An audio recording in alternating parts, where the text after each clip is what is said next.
Yeah, I personally had never ever heard of Redwall, and, Brand new. but I'm also showing my age a little bit because I guess it was maybe 30 years ago when the book series kind of came It's like out. late 80s? I'm trying to remember.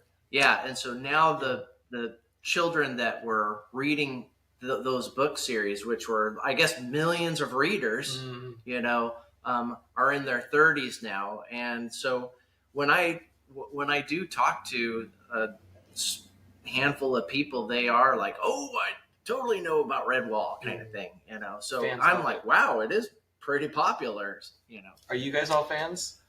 I was going to say, I myself can attest to being a 30-something uh, fan of Redwall. I remember when I first encountered it in the library and just kind of got lost in it a little bit and just kind of taken my mind to be, at those places, being, those characters. And as a bigger guy, I always was very interested in the food. It's Oh my like, gosh. like Oh my what god. would that be like in the real world Yes. to eat some of the Oh. stuff that they're making? And still to this day, I'm like, how can we do that? So to hear you have like a cooking game is like that's pretty cool because until Strange brought up the idea of having you on, I didn't know there was somebody that was making games based off of that series. So when I heard kind of like what Ray said when you heard Redwall, I was like, what? There's somebody making games off of Redwall? Oh, yeah. Seriously? Because I like that just pulls back to my younger days. I don't know about the rest of you, Strange. I know I know you're a fan. I think. I'm not sure about Nathan. Go ahead, boys. I'm a recent fan. I actually heard about the series when I was a kid, but never got the chance to read them. And where I'm at, there's a lot of driving long distances. I'm kind of in a rural area, and I started listening to audiobooks. Oh. And so I started, had the chance to just pick up the Redwall series. I'm like, this is something I've wanted to read forever. Let's listen to it. Yeah. And the awesome thing about the audiobooks is it's not only is it fully cast, Ooh. but the narrator is Brian Jakes himself. Oh, no way. So Nice. it is. Wow. The audiobooks are fantastic because Brian Jakes himself was really involved in it, obviously. That's And so I'm cool. still getting through the series. I'm most of the way through the series. Well, I mean, it's But 22 books. yeah, when I saw the game get announced, I was like all excited because this was shortly after I kind of started getting into the series and really enjoying it. And I thought the games were so well done within the universe of the Redwall. I really felt like the people who made it really understood the lore. The music was fantastic. The voice actors were phenomenal, and it just all came together. I liked a lot of the mechanics that were in there.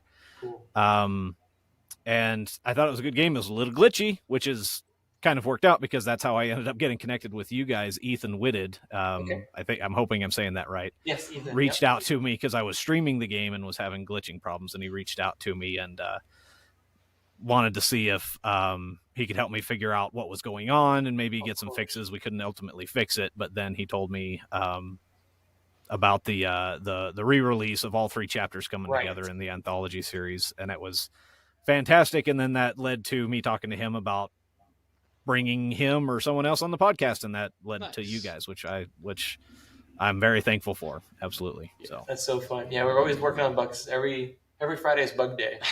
So for the last many years, we just work on bugs because there's so many to squash, and then we did get a lot of it in the anthology. So that should be a lot cleaner experience all around. And I'm very polished as well on the art side. Some extra things we got to throw in, and it was fun. Mm-hmm. Nice. So glad you're back. I'm looking forward to playing it. So my experience to Redwall is very little because I remember watching the miniseries. I found like a family video of all places. All places, and that there was that, and then I was like at our public library, and they had the last book. Not knowing it was the last book, not knowing much about the books, not knowing it was a book series first, and I was like, "Oh, what's this? Oh, I don't understand a thing that's going on," because my library only had one; they didn't have anything else. I don't know why that was the case, but that was the case, and then never thought anything of it until now.